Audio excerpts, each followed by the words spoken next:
À la tombée de la nuit, le Suvorovski Prospect entre dans le port du Havre.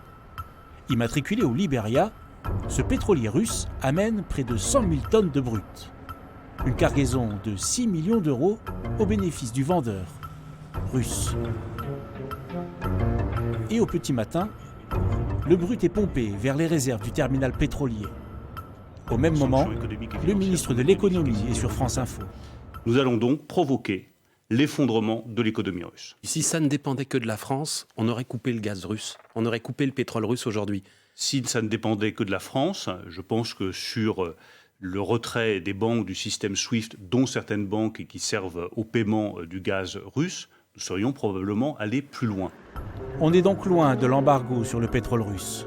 Pour le port du Havre, il est facile d'accès depuis la mer Baltique ou le cercle polaire. Les deux grandes raffineries de notre région apprécient ce pétrole de bonne qualité. L'an dernier, 2,7 millions de tonnes de brut sont arrivées au Havre pour une valeur de 1,3 milliard d'euros.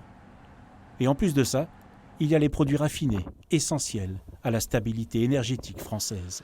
Bien évidemment, le pétrole brut, on peut s'approvisionner ailleurs. Ça, c'est pas forcément un problème. La question, elle va plutôt se faire au niveau des produits raffinés. Il faut voir qu'aujourd'hui, la Russie, vis-à-vis de la France, c'est surtout une dépendance en produits raffinés, notamment en gazole routier, en diesel. Et là, c'est un petit peu plus difficile parce qu'il faut trouver des pays qui soient capables d'approvisionner les volumes de ces produits spécifiques dont l'économie française a besoin. Les caisses russes peuvent donc compter encore sur les hydrocarbures pour ne pas se tarir.